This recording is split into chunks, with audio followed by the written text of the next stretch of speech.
Swipe on your money.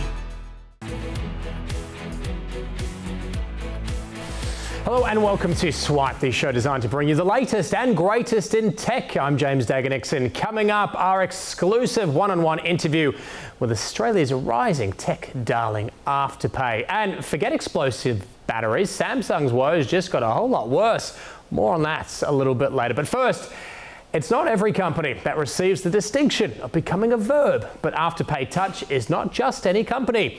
Its fans, and there are plenty of them, think it's revolutionised retail, tapping into the lucrative but notoriously difficult millennial demographic, with the success it's enjoyed in Australia to be replicated in the far larger and far more difficult US market, and with a $5.95 billion market cap and shares that have risen some 850% since listing, there seems to be no stopping the company. However, the naysayers, and there are also plenty of them, agree that while Afterpay has very cleverly carved out a retail opportunity, there is growing skepticism over its ability to conquer that difficult US market.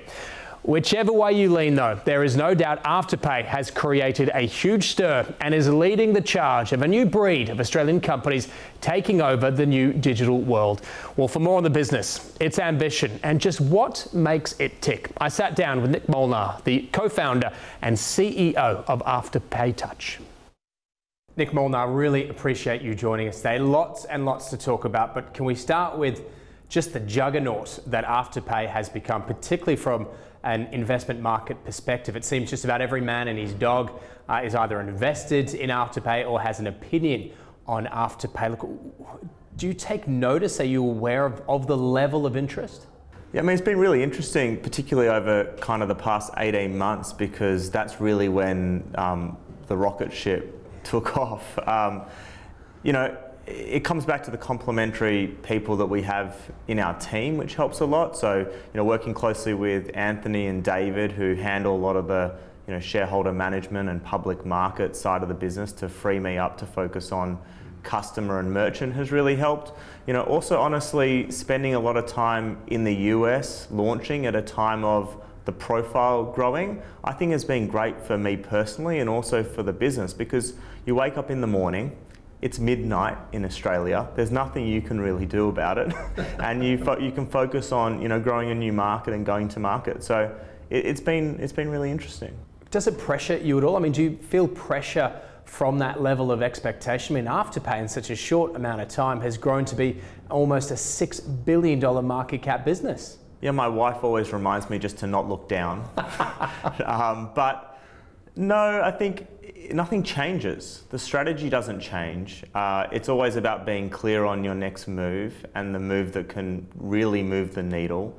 And so the fundamentals, the purity of our brand and how we speak with our customers, it changes over time because your partnerships change, your opportunities change. So, you know, whether it is working with an influencer like Kylie Jenner today versus working with, you know, a local Australian influencer, it's all the same. It's just different dynamics and different market opportunities. So I think all of that just keeps you grounded, but maybe it's also the pressure of the expectations that's driven us to grow fast and keep moving. Look, I want to talk about the growth, particularly in that US market, in just a moment, but the level of success that Afterpay has enjoyed in a relatively short period of time has led to I suppose, lack of a better term, some copycat businesses within in that payment solution area. Does that worry you, or does that flatter you? Yeah, absolutely. Look, I think there's multiple different dynamics to that question. You used to hear we're the Uber of this, and now you're hearing we're the Afterpay of this. That has to be a good thing. When you're becoming a verb and people are referencing it from that perspective, you can't help but, you know, think back 5 years ago of where we were and where we are now, and it's pretty flattering. It's amazing. It's very complimentary. At its core, I think no matter if something's the Afterpay of this, the customers understand why we're different. And we've come from a different DNA. You know, we came from being the opposite of traditional credit products. We gave retailers a tool that they loved, and in turn customers loved it, and it was a different mindset. And so I think the dynamics in the market have always been the same dynamics, and you need competition to grow quickly, because that gets the attention of the partner that you're trying to work with. But yeah, it's been really cool to watch. Look, that point about the customer understanding Afterpay, is that, do you think, what sets you apart from competitors? And I mean, I suppose understanding the Afterpay business model set against what is a increasingly diverse range of business models within the space. Yeah, I think the key is that we've never referenced ourselves as fintech, because we're not fin. And no one says, oh, I love how I paid for that, but they do say that they love Afterpay. And I think that is, at its essence, the difference, is we're building a product that builds a real relationship with our customer. It's not about it being 4 payments.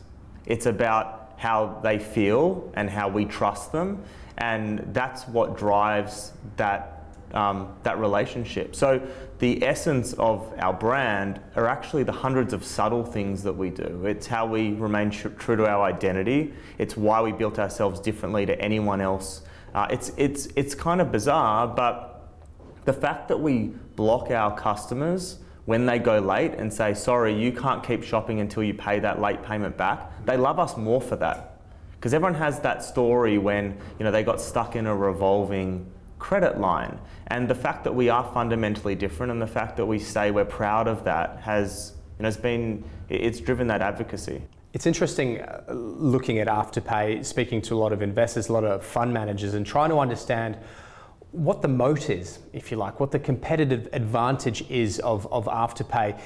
Is it, from your perspective, that relationship that you've built with the customer? Is that your moat? Yeah, I think it's the network and the platform. So it's the relationship with our retailers, and it's the relationship with our customers, and we're lucky that Afterpay sits in the middle. It's not really widely spoken about, but we're the second largest traffic driver to many of our retailers behind Google.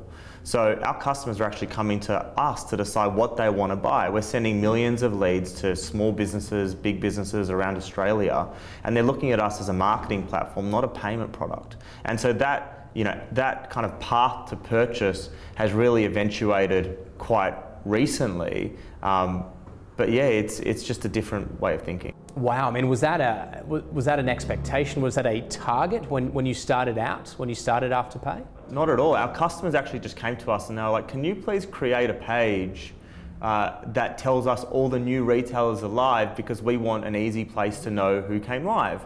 And we're like, oh, okay, we didn't think of that, because a payment method doesn't normally have a stores page. So we put it up. And we created our Instagram account to do the same thing, and then it just went viral. And then we blinked and we were sending 3-4 million leads a month from that page out to our retailers. I mean, even in the US last month, we sent more than 2 million leads.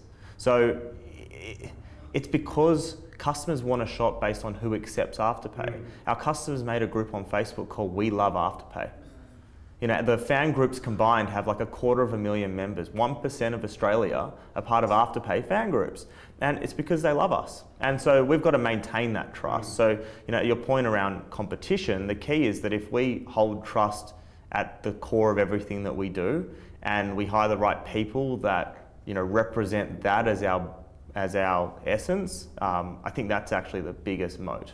From a business model proposition, I mean, that must be a powerful proposition that you're bringing to retailers, the idea that you can bring them new customers. Absolutely, and we're saying we can bring you new business, and we're saying we can bring you business in the most valuable customer cohort in the world. So in 5 years, millennials will earn half of all disposable income in most of the mature markets in the US, in Australia, and so we are working with millennials, we're working with Gen Z now as they get older. They're fundamentally different. So it's not widely spoken about, but in Australia, there's twice as many debit card transactions than there are credit card transactions. In the US, which is seen as one of the most credit-driven societies in the world, 2 out of 3 people aged 18 to 30 do not own a credit card. They all use debit cards. So 85% of our customers use a debit card, not a credit card. And this is their budgeting tool. So we're saying to them, people are spending money differently.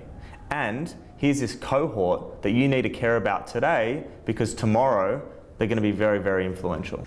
Just on Millennials, I was reading that when you started Afterpay, you very much had your eye on Millennials and their spending habits. I mean, was that true? And was that the gap in the market that you saw? Well, what happened was when the global financial crisis, 2008 recession hit, I just turned 18. And the media was like, don't spend money you don't have. Parents of friends lost their jobs. And it was at that point when you look at any of the graphs, and I didn't pick this up at the time, but debit card usage just went through the roof. And so what I found was that millennials just started spending money differently to anyone else, to the point that even when we were listing the company, you know, we'd go around to the investment community and their response 90% of the time was, I don't get it. Why wouldn't I just use my credit card? And that just kind of blew my mind because all my friends were different. They were just spending money differently. So that, I think, highlighted the opportunity more than anything. And having Anthony, you know, really who came from a different, you know, he hadn't grown up with a debit card, to recognize that and go, this is real, you know, validated everything. You've mentioned your co-founder, Anthony Eisen. The story of Afterpay has become somewhat fabled. Can you just give us the story of how it all started out? Yeah, we lived across the road from each other, and no word of a lie, he approached me one day and he said, I see your light on every night. When I'm working late at night, what do you do? And I had parcels, I was going to the post office. I sold the most jewellery on eBay in Australia out of my bedroom when I was at university. And you know, Ant and I got to know each other really well. And it was funny, we just had this deep respect for each other from the start.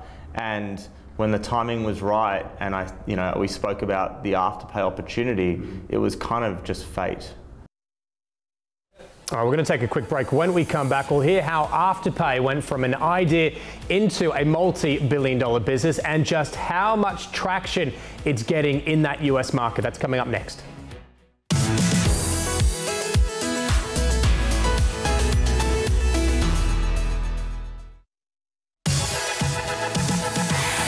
And now, more Swipe on Your Money.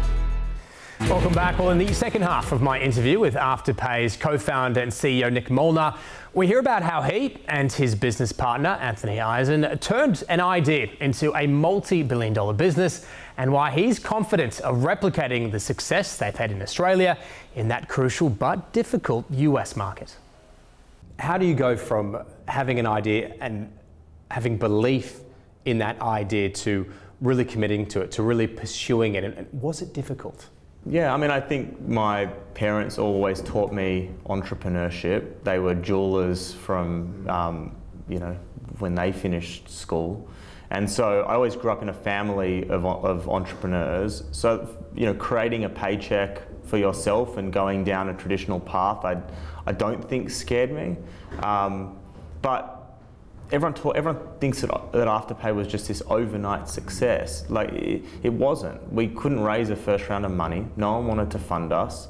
You know, there was a huge amount of grit in there and very brave, bold moves, like taking the company public 9 months after our first capital raise that just said, okay, we're going for this and we believe this opportunity is kind of bigger than we can anticipate. And then at every milestone, you just kind of like, we're getting started, and we just keep coming back to, I feel like we're just getting started, and now the US has gone live, and you're just like, the strategy's never felt clearer.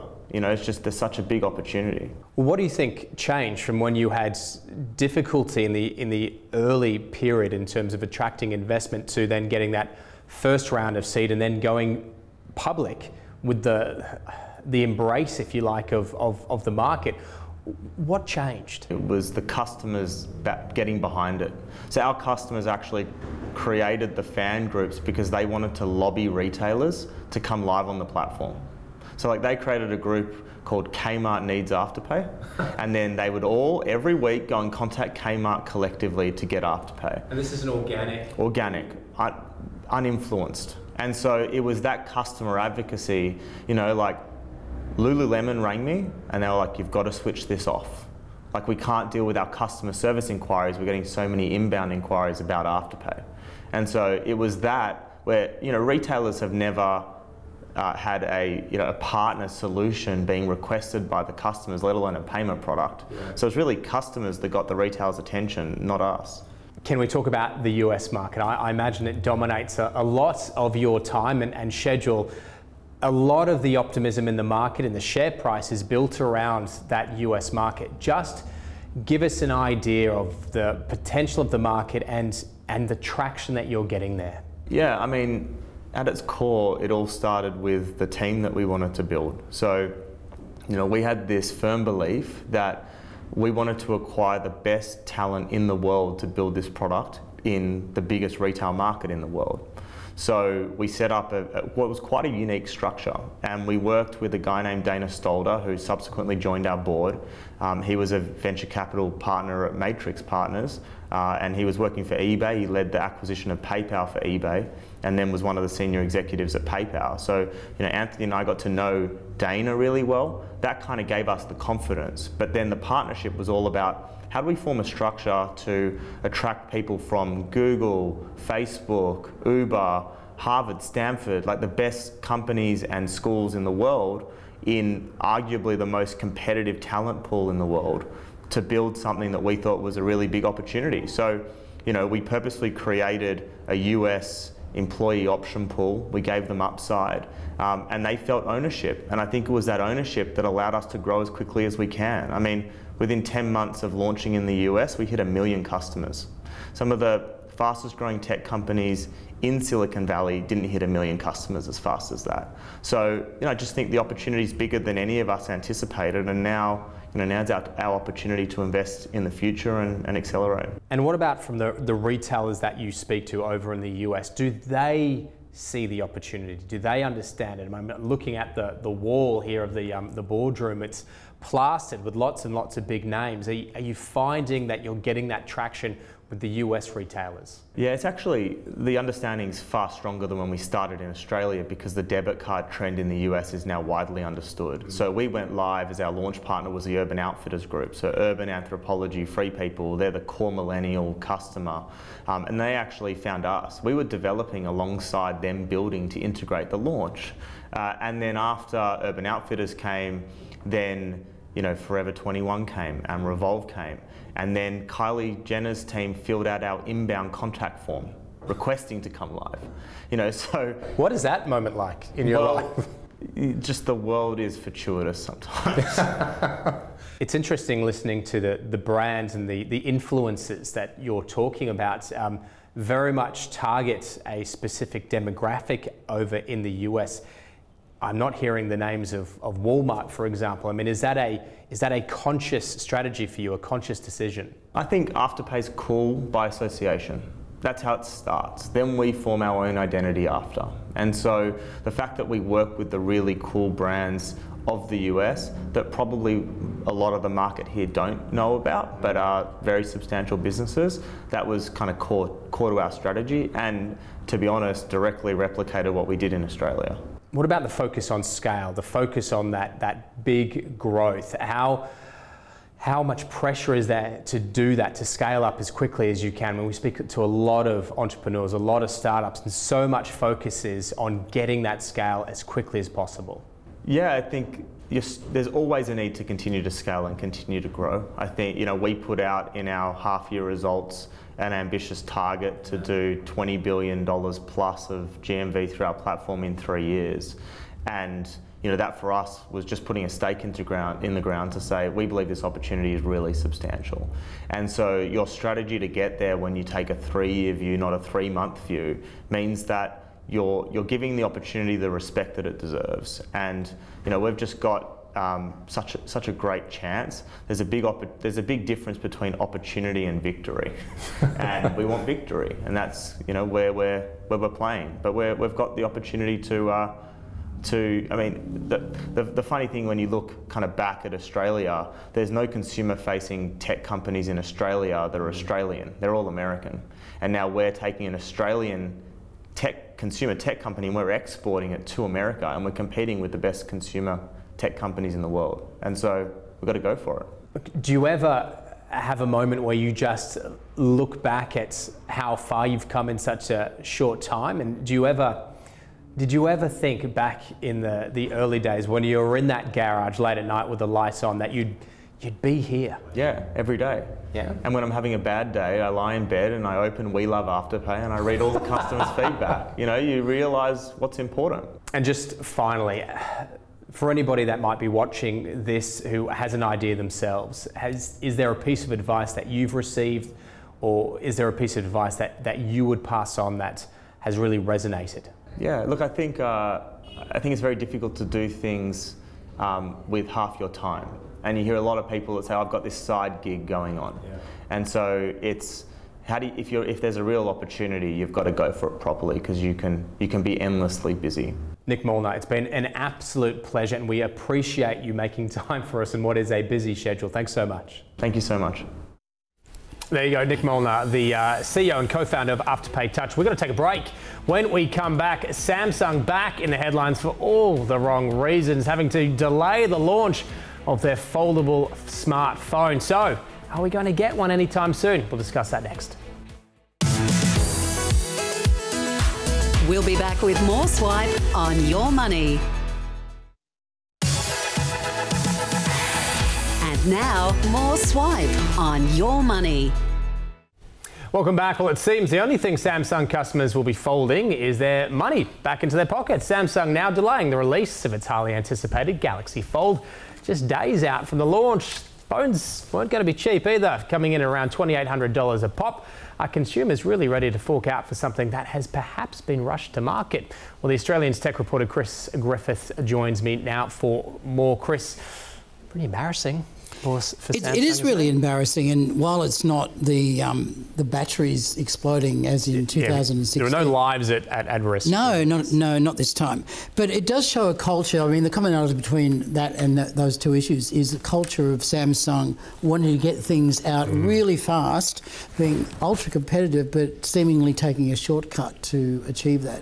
How competitive is it?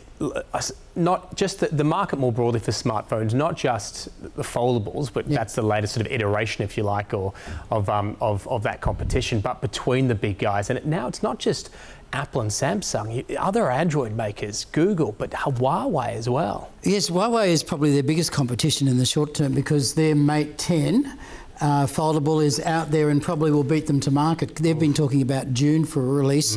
Samsung, the latest I've heard, is the second half of the year. So there's going to be some delay, and that's probably the wisest thing for them to do in the circumstances.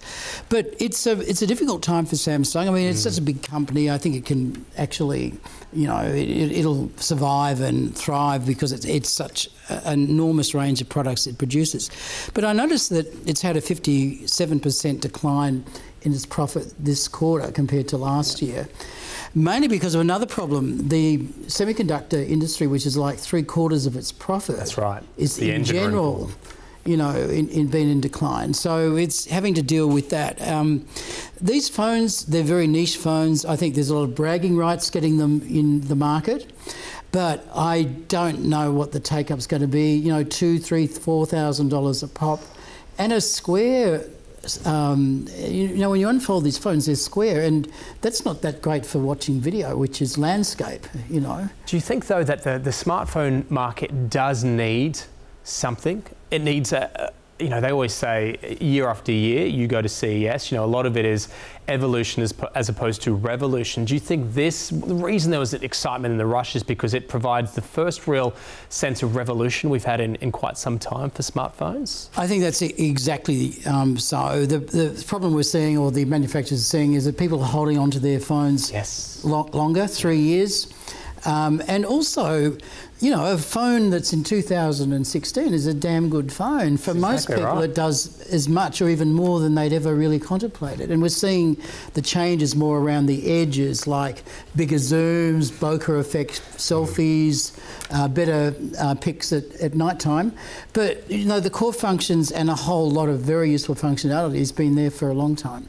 Does this impact Samsung? I mean, if people that might have otherwise bought the Samsung foldable, and as you say, you know, people have to shell out a lot of money for it when it comes to market.